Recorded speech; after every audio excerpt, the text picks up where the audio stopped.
But I may actually just, the usual announcement for those of you who are coming to the Introduction to Meditation class, a series of 4 lectures which introduce people to meditation. The Introduction to Meditation class is not here in this room. The introduction class is being held in the room to my right, in the room there. That's the Introduction to Meditation class. I have to say that because here that we assume that you know the basics of meditation. It's just having one subject just to improve one's understanding of meditation, and also that we meditate for much longer, 45 minutes, which is much longer than what most people can do when they start out. So we don't want to introduce the people who start their journey of meditation by torturing them for 45 minutes. So if you're just starting out, just go to the room next door and you're only tortured for 15 minutes at a time. So anyway, I think most people have come in now. So this afternoon, that somebody did ask me about, can we talk a little bit about some of the other forms of meditation, some of the other traditions, especially someone was talking about the Hindu tradition where one has the idea of chakras and opening up the chakras to somehow make the meditation easy. And that particular idea and teaching occurred quite a long time after the Buddha was alive, so it's not part of the early Buddhist teachings. And also, does not matter whether it was there before or there afterwards, that still it can be something which can happen, but usually, in my understanding and practice of meditation, it's not all that helpful. And actually it ends up to be a disturbance to your meditation rather than enhancement of your meditation.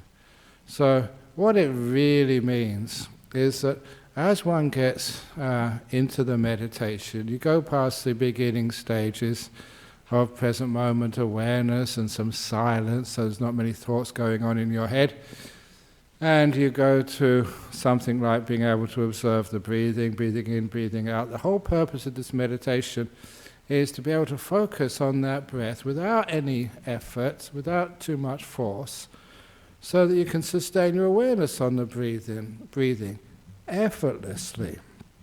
And it's important to emphasize the effortlessness of this meditation, because if there is some effort going on in there, it means one can't relax. It means that it's just another job you have to do. And of course, where there's effort, there's eventually tiredness. And that is not really just what we're here for. We're already tired enough. You're already doing enough. This is a meditation so you can have some peace, some mental relaxation, and some natural energy coming up, not forced energy, but the energy which comes up when the mind can be still for a little while, not doing stuff, and a natural energy returns to you. So we're not really here for effort, but we're here for just learning how to be still. I'll keep on saying this. How do I keep the water still? You can't hold it still, you have to put it down, and after a while it becomes still by itself, the effortless stillness. I've done that so many times, I just rushed through it here this afternoon. But once we have effortless awareness of the breath, just sustained awareness, breathing in, breathing out, breathing in, breathing out, because it's effortless, because it's sustained, you're not needing to metabolize so much. You're not doing anything. Your car, as it is in a simile, is idling. It's not going anywhere. It's not doing stuff. Therefore, it needs less petrol. If it needs less petrol, it just basically you don't need so much oxygen going into your body. So your breathing gets less and less. It gets more subtle, more smooth, more soft. That's the nature of the meditation. It's not something one decides to do. It's just nature.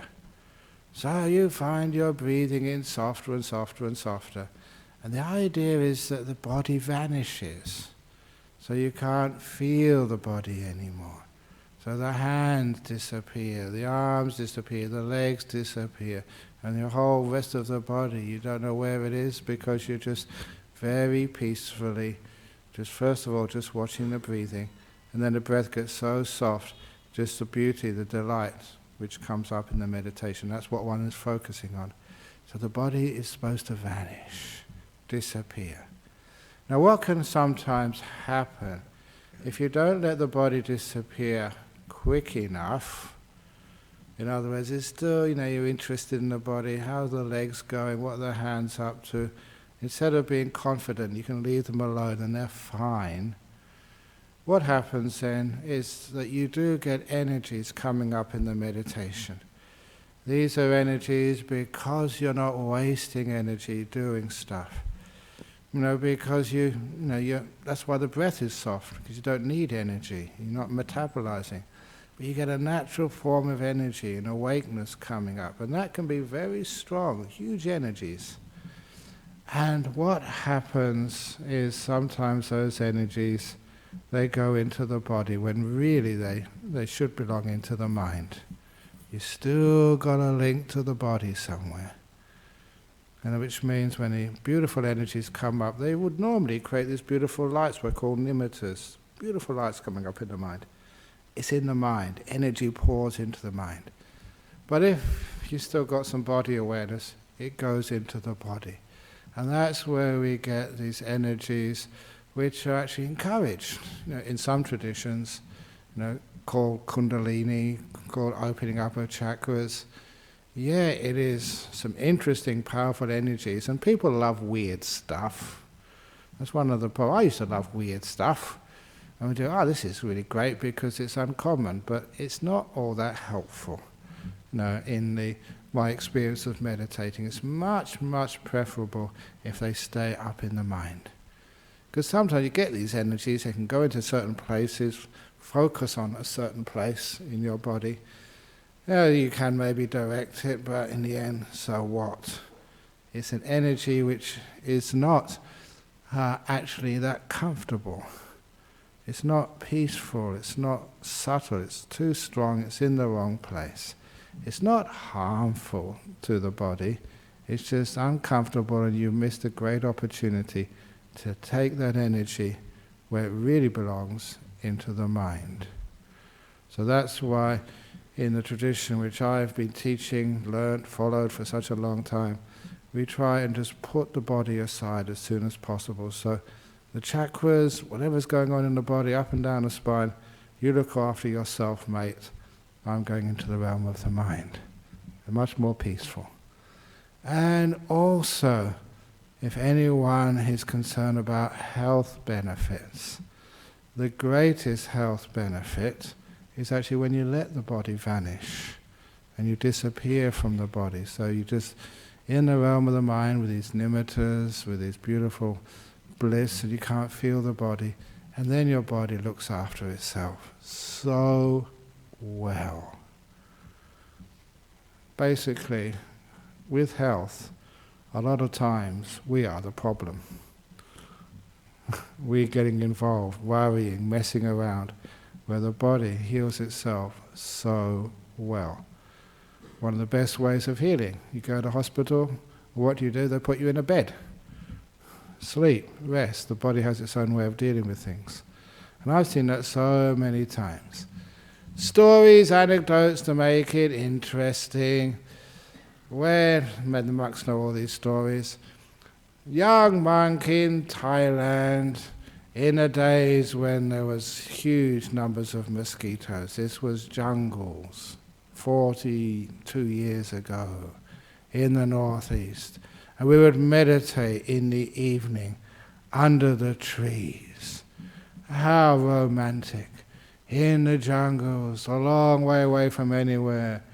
No aircon, no roof, no windows or doors, just under the trees, just like real monks have been meditating for millennia. But It may sound romantic until the mosquitoes start coming. Real life is not like the fantasies. I still remember going to New Zealand for the first time, to the South Island, up into the mountains. I saw photos, they were idyllic. These beautiful lakes and mountains and greenery. And I thought, this is like heaven. Until you started walking and you stopped to admire the view, and then you got covered in sandflies. They were all over the place. Okay, you put some mosquito repellent on, but because you were walking, the sweat soon washed off the mosquito repellent and they were back on you again. And you know, in those photographs, you couldn't see any sandflies. But the reality was, So anyway, in those jungles, yeah, it may sound idyllic, but there were so many of those mosquitoes. And the story was that they were so irritating. There were many on you at one time. And I'm not exaggerating. Monks don't exaggerate, 60 or 70 on you at one time, which was very irritating. You know, just one on you is hard enough, but we're supposed to be tough guys. Many times I'd open my eyes and my teacher, Ajahn Brahm, was there sitting perfectly still. If he hadn't been there, I'd have run away. But you know, you felt that you should stay. And there, this irritating mosquitoes, the only thing you could do was actually to meditate properly. So just focus on the breathing and just let the breathing get so soft and so peaceful. You went deep inside, where you could not feel your body. You did not know whether a mosquito was biting you or not. You know, mosquitoes, they're not dangerous. The chance of you getting malaria fever, there's no malaria in that area, there was no dengue in that area, so it was safe. It was just the irritation, that's the only thing to worry about. So you went inside, you couldn't feel your body. Oh, what bliss that was. I always say thank you to those mosquitoes for actually teaching me to meditate properly and go inside where you can't feel your body. And then all the energy was just right there in your mind, instead of just going over to your body. The body was left it alone for a while. And when you came out of your meditation, the body was just so healthy. It's a weird thing. But I know this from experience of many, many years, many decades now, that if you worry about your body, then you can't separate your mind from the body. The mind sort of can't go to its own space. And the body is always tense. But if you can just go beyond it for a little while, when you come out afterwards, your body always feels like $1 million. It's weird. Sometimes if I give a talk, because you can't sort of stop your awareness of the body, that when I give a talk, you know, afterwards, I'm getting old now, an hour, have to move my legs, I feel a bit stiff here, a stiff there. But if you go into meditation for 4 hours, 5 hours, 6 hours, you'd think, the first time I did a long meditation, I thought, oh my goodness, this is going to hurt when I come out. 5 or 6 hours not moving. But when you come out, it's just the body feels absolutely no ache, no pain at all. Nowhere. You haven't moved. Legs, knees, back, feels great. It's taught me something, that when you actually don't worry about your body, just go deep inside, into the realm of the mind, into the sixth sense, then the body is absolutely fine. It looks after itself much better when you're not getting involved in it, when you can leave it alone, let it go. And that's my experience.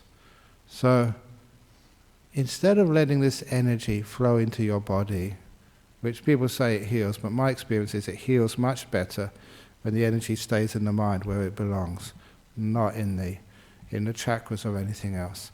You get far deeper, more bliss, more healthy, and more wisdom in your meditation.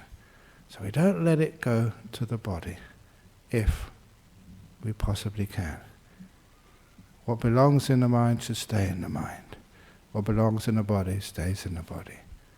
And the whole purpose of the meditation is to let these 5 senses little by little, disappear. They do already for many of you. Sometimes you're sitting here, you can hear the bird. Stop now when I want you to listen to it. You can hear the bird, sometimes you hear the traffic, but after a few minutes it disappears. You can't hear sound. Close your eyes, after a few seconds you can't see anymore. When you first close your eyes, you see the inside of your eyelids. There we go again. But give a few seconds, nothing happening there, so the sense of sight turns off. Hearing turns off. Smell and taste, that turns off, as long as the smell doesn't change. If you're sitting behind someone with indigestion and they pass wind, then you smell. But other than that, that's why I always say, anyone who passes wind regularly, please sit in the back. Then there's no one behind you except the glass windows and doors. Please do not sit in the front, because there's many people behind you. Be compassionate, please. And I also say at that point, now you know why the people sitting in the back are sitting in the back. No, they're not, I'm only joking, Anusha. Always sitting in the back. I always so, anyway, so the senses vanish, they disappear. Your body, as long as you don't get an ache or a pain there, it vanishes after a while, nothing's going on. So we don't want to open parts of the body or focus on parts of the body and irritate part of the body by being aware of them. You ever notice whatever you are aware of, you tend to irritate? Maybe be aware of your nose now. My nose was fine a second ago, now it's itchy. Of course, the classic one is be aware of the saliva in your throat. A few seconds ago, not a problem at all. Now I've got to swallow. Ever notice, whatever you become aware of, you tend to irritate? Be aware of your breathing. Now it's not usual anymore, it's not normal. We always tend to interfere with stuff. We can't help ourselves. So the best way to relax your body and bring it to health is to leave it alone. Take your awareness away from the body and stick it in your mind. Then the energies, that's where they stay. And then much healthier, much deeper, more peaceful, much, much better. That's why, as a teacher, I don't encourage people to play around with chakras. So leave them alone. Let the body go. Don't interfere with it. Go into the realm of the mind. Much more fun there. So anyway, that's just a little bit of introduction. So now we are going to actually do some meditation. So if you're not already in your meditation posture, just get all of your stuff around. And when you've got your stuff ready, close your eyes. And as usual, I will begin by guiding the meditation about 10 or 15 minutes, then leave you alone, and then close it up at 4 o'clock, when we can have some Q&A.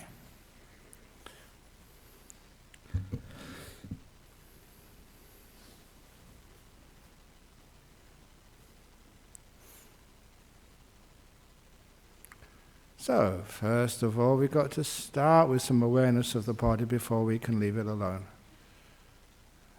And with your eyes closed, you have more space in your brain to become aware of your body. This is just making sure that everything is okay in its right place, so that aches and pains do not arise in the middle of the meditation to disturb your progress. So you feel, first of all, your legs.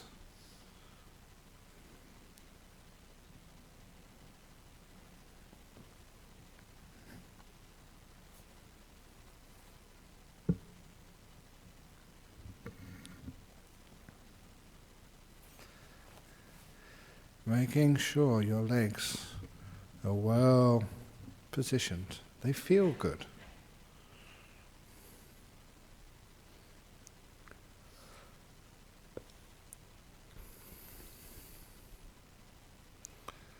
Especially knees often ache with people, so make sure your knees are in the most comfortable position you can get them. Some people put little cushions under their knees just to raise them up a little bit. If you need that, fine. So that your legs are not causing any disturbance, at least minimum disturbance. Then you check your bottom, making sure that that is comfortable on the cushion or on the chair. If it's not, move it, like I'm doing now.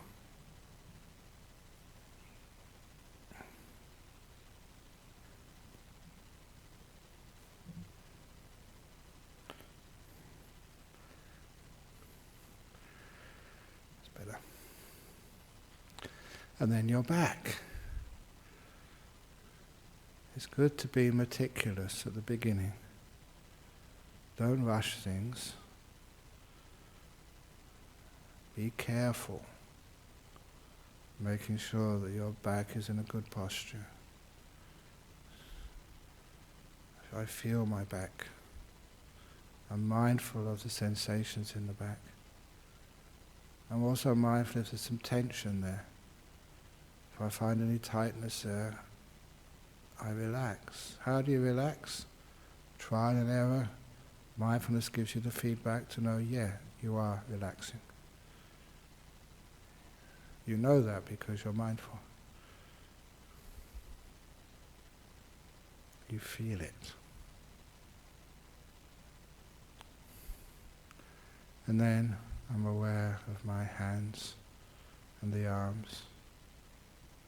So they are in a really nice, comfortable position.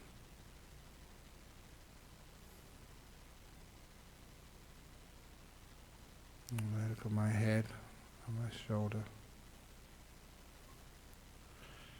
If head's too far forward, too far back, my neck and shoulders start to ache. Feel it really balanced. I said last night, I often finish off by being aware of the muscles around my eyes. I know when they're tense. And I just know how to relax them. It's a letting go.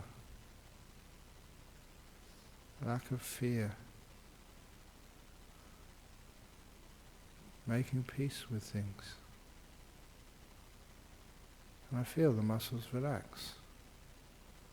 The mindfulness gives me feedback. And that teaches me, feedback teaches me how to relax my muscles.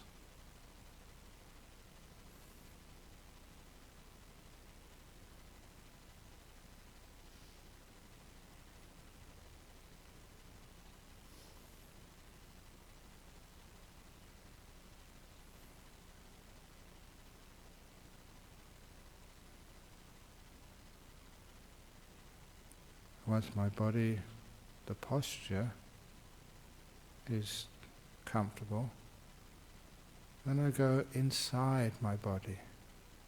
There's always some place somewhere which is tense, irritating, or even in pain. And I look at that part of the body. Zoom in on it as I keep on saying. And I feel it. I don't run away from it, I go into it and feel it. Awareness of one small portion of my body which needs some work. By work it's just awareness, and then learning from that awareness what makes that feeling worse, what makes that feeling better. And it's always kindness, letting it be, embracing, opening the door of my heart to that feeling. That relaxes it, and I can feel, the mindfulness tells me, that ache, that pain, that irritation gets less. This is how I relax my own body, inside.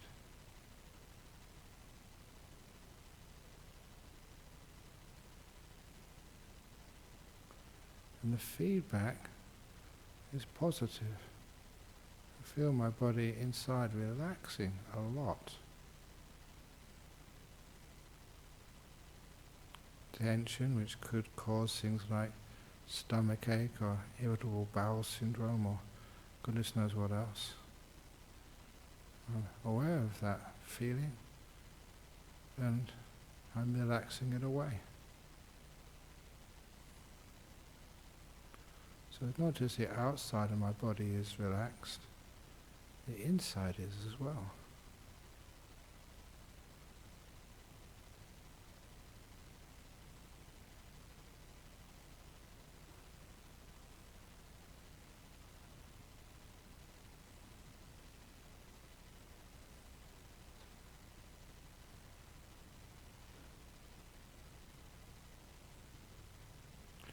Just aware of that part of the body which still needs some attention.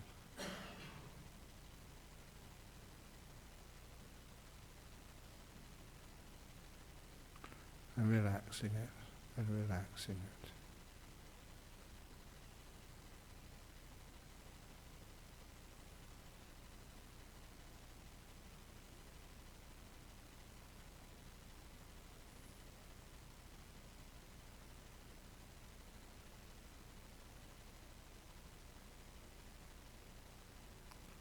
Once the body is at ease, I often pause to notice the delight of a body which is at ease. It's a pleasure. It's a pleasure why one doesn't want to get out of bed in the morning after a really nice night's sleep and you're cozy under the blankets. Or why people go to places like Bali or Cable Beach if you can afford it. And just lay on the recliners, totally relaxed. Or go to a spa. You can relax without needing to go anywhere. Totally relaxed. That's joyful.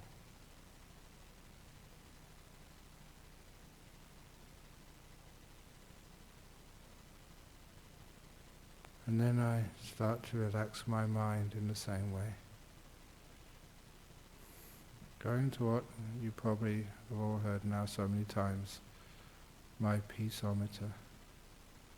Asking myself, how peaceful am I, or how agitated?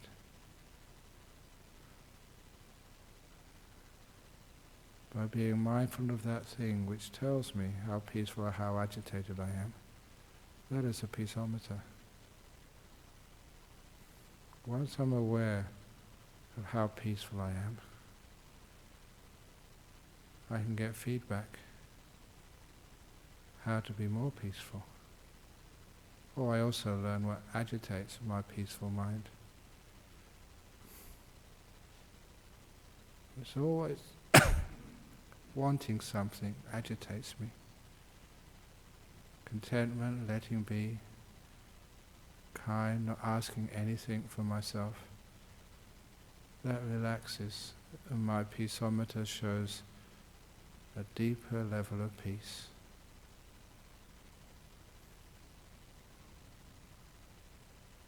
So I'm just focusing on my peaceometer first of all. Not rushing towards my breath or anything else. Just calming my mind down before I go anywhere else.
When you're peaceful enough, you'll find there's not that many thoughts. Still thinking a lot. Go back to the peaceometer. Calm your mind down more.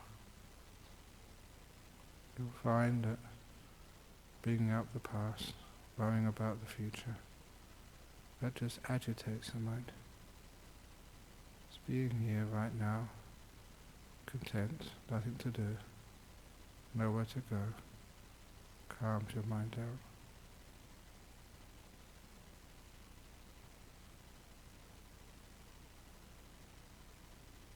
When it's calm, then start watching the breathing. Breathing in peace, breathe out, let go.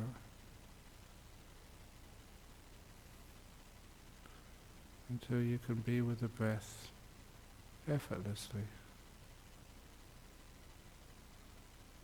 So the breathing gets very, very light and smooth.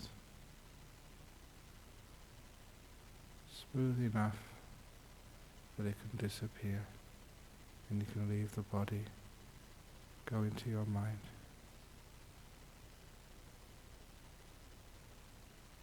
I will now be quiet.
close to the end of the meditation now.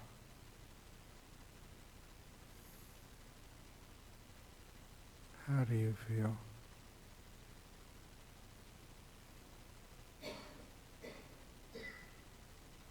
How peaceful is the body? How free is your mind?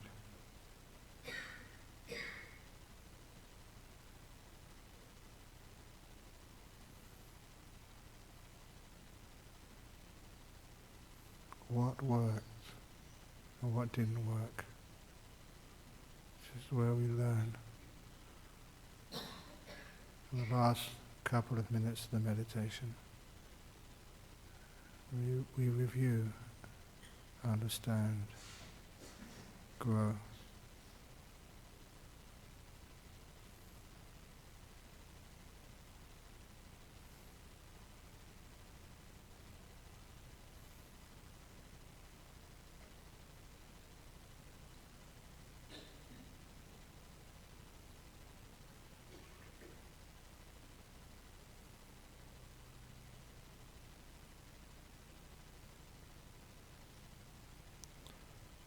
I'll now ring the gong 3 times.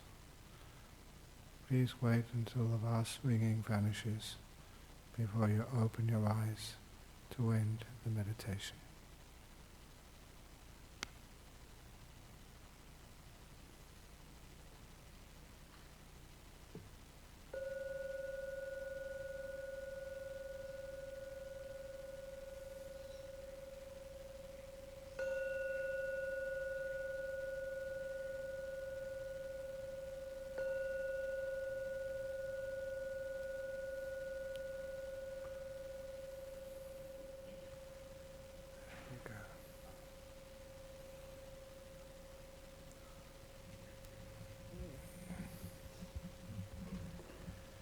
Okay, got some questions from overseas. It's always advisable at the end of the meditation just to enjoy it before you get up and do other things. So what have we got over here? Very good. From something. Oh, we don't have the addresses, the places now. How to meditate when you are tired and feeling fatigue. I think it was last week, which I mentioned about the Emperor's 3 questions meditation. Now is the most important time. Whatever you are feeling right now, it's the most important thing to be aware of. And just to be kind, the 3rd question answered, most important thing to do. So if you're tired and feeling fatigue, you can actually sit on a chair or even lay down on the bed. But laying down on the bed, you'll probably fall asleep. But just to sit down and feel the fatigue. Feel the tiredness. Make tiredness the object of your meditation. Don't try to get rid of it, but care for it, learn from it, understand it. Don't try and overcome it. Be with it. And after a while, if you can just make the tiredness, the fatigue, the object of your meditation, and you are making peace with it, being kind, being gentle with it, then you'll find from fatigue you'll get some really beautiful meditation states. If you try and overcome the fatigue, escape from the fatigue, control the fatigue, then you just get more tired, more tense. So just be with the fatigue. Let it be, make it the most important object of your mind and care for it. I would like my children to meditate. They are 16 and 20 and interested. What is the best way for them to start? Thank you for everything. I'm happy because of your teachings. Again, if you are from overseas or interstate, one of the nicest things is to join in these Saturday afternoon meditation classes. Or we are trying to do the introduction to meditation classes online. So that should be coming soon. So that you may be all over the world. You can still on a Saturday afternoon, you can log in. If it's Saturday afternoon, you're in the wrong time zones. They're available so that you can just join in at your convenience. one of the helpful, skillful means is to download some of the guided meditations. Because at first when you meditate, if you don't have guidance, like I do here every Saturday afternoon for the first few minutes, sometimes your mind will wander off and you'll be wasting time thinking and planning and stuff. But if you have like a monk or a nun, a teacher who is always guiding you at the beginning, it just guides the mind in a certain direction until it's established in the direction of meditation, and you just carry on by yourselves. So for beginners and children, if you can get some of the guided meditations, download it on the iPhone, and then you can just play it to yourself whenever you want. Put in your earbuds, and that you can close your eyes, sit in your own home, in the garden, wherever you happen to be, and you can have like a monk, as if it were right next to you.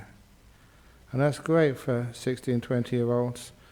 Guided meditations. And of course, you can buy those things, but the cheapest and the best come from here. So this is all for free here, so you can download them on our website and then just put them in your iPhone, get your favorite ones, earbuds, and then your kids can meditate whenever they want. And lastly, dear Ajahn, what is the rationale of meditating in the pre-dawn hours of the morning? There is no rationale of meditating in the pre-dawn hours of the morning. Any time is all right for meditation. That's why the common question, when is the best time to meditate? And the answer is, now. When is the worst time to meditate? Later. And don't wait for the pre-dawn. As if you get up and it's early in the morning, and you feel like you meditate, great, go for it. If it's the afternoon, the middle of the night, middle of the day, it doesn't really matter, because the meditation is a timeless pursuit. It does not matter where the sun is in the sky. It's got nothing to do with that at all. What is really important is you feel peaceful, ready, you feel good, and then go and do some meditation. So, there is no preference to when you meditate. Pre-dawn, after dawn, middle morning, pre-lunch, after lunch, any old time will do. Yeah, sometimes you have your favorite times, and sometimes the favorite time changes. Sometimes you feel like mornings are really good, so afternoons are better, evenings are better. So it doesn't matter at all about time. So, some questions from our locals. Anyone have a question they would like to ask about meditation? Live, right in front of me. Wow. All fully enlightened. Yeah, okay, thank you. Ajahn Brahm, thank you for your teaching. I was wondering how I could meditate for like a fixed amount of time without an alarm. Without? Alarm. Without an alarm? Yes. Okay. If how you do that is you sit down, you meditate, and or get yourself in a meditation posture, and then you do the resolutions, the programming mindfulness, the adhitthana. You sit down, you relax, and you say to yourself, I will meditate for 45 minutes. I will meditate for 45 minutes. I will meditate for 45 minutes. You put the instructions clearly into your mind. In other words, you have to be listening very carefully, and number two, give clear instructions. And then that stays in the mind. And you will find when it gets to about 45 minutes, you'll feel, I wonder what time it is. And you'll open your eyes and be about 45 minutes. That's the classic training which we do. Because sometimes you go into very deep meditations where you can't even feel your body. You're basically not in this world for a time. You've got to come out afterwards. And that's how we come out. Just because people like hearing weird stories. I tell this story on retreats about a Vietnamese Theravada monk who taught a retreat over in Sydney somewhere. And the 9-day retreat schedule usually starts, after people settle in and get an orientation by the retreat manager, half an hour meditation, then opening talk, maybe about 8 o'clock. So they all came into the hall 7:30 on a Friday evening. And there was the monk meditating, so they all meditated. 8 o'clock they were waiting for the talk, but the monk didn't open his eyes, he carried on meditating. 8:30, 9 o'clock, the monk was still meditating. And you know what everybody did? They didn't wait for him to come out of meditation, they all went to bed. Lazy. But anyway, they got up in the morning, usually have some morning chanting. He was still meditating there, hadn't moved. No chanting. They waited till breakfast. He was still meditating there. They all went to breakfast. After breakfast they came back to listen to the morning talk. He was still meditating. They waited till lunch. They went off to lunch. The monk was still meditating. That monk never moved for 8 days. Stayed there.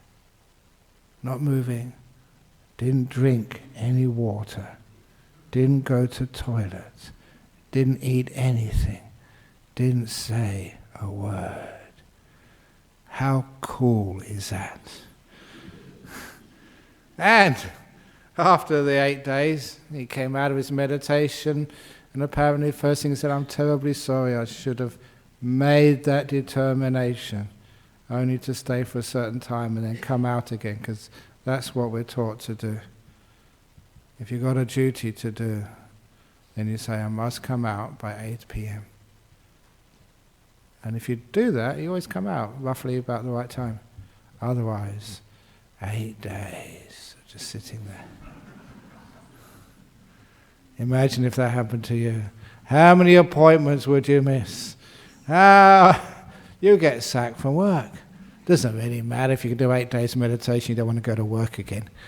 You get something much better than that. And anyway, all the people there said, you don't have to say sorry, you don't have to apologize. That was so inspiring to see these things that can happen even in our modern world. Just sit there without moving for 8 days. Wow. You've got to be very careful, because if you do that just at home and you don't move, you know what happens to you? They take you to the funeral director. And by 8 days, by the time you come out of your meditation, you're already in your box 6 feet under. So please don't do that at home.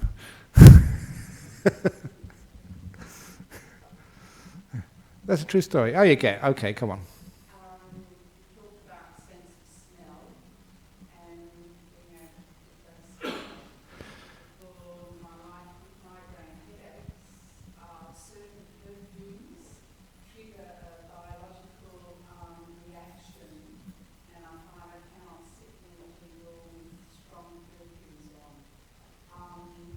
Anyway, around that, or have you heard of this sort of Yeah.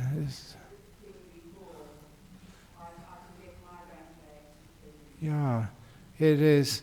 There may be a biological cause, but a lot of times it's a triggering. It's not really any toxins in the perfume. Probably it happened once, and the brain has got sort of that connection there. One thing to try is actually making a resolution. It's basically rewiring your brain by saying that when I smell that perfume, I will not get a migraine. When I smell that perfume, I will not get a migraine. 3 times. You have to really be careful, give the instructions so easy to understand. And then sometimes it happens because you're rewiring your brain so that the what's it called? The cause, the stimulus, and the response actually change around a bit. It's worth a try. First of all, just not the strong perfumes, but just a little bit of a whiff of that perfume which would normally cause you a migraine. You can stop that first of all, and then take it further. It is a mindfulness technique. You'll be really aware and make a resolution, and that actually rewires the neural connections. It's worth a try. It doesn't cost anything. Excellent. So anyone got any more comments, questions? Yes. Thank you. Yeah, and I don't get any pay for this. It's just all for free. But it's much better being for free. Thank you for that. Okay, for those of you who are interested, tomorrow we have our Wesak Day celebrations. That's why I've got some flags out already. That's celebrating the birth, enlightenment, final passing away of the Buddha. So you can see notices about the program tomorrow. Anyone who wishes to come, you're most welcome. That's throughout the day. You can come in the morning time for the feast. That's probably the easiest one to come to. You don't have to do anything, just eat. Or the afternoon for a Dhamma talk, and for a precept ceremony, or the evening for the circumambulation. That's walking around. So the program's out there. Everyone is most welcome. You don't have to be a Buddhist to be there. Anyone is welcome. That's how desperate we are. Okay, we're not really desperate. Okay, let's pay respects to Buddha, Dhamma, Sangha now.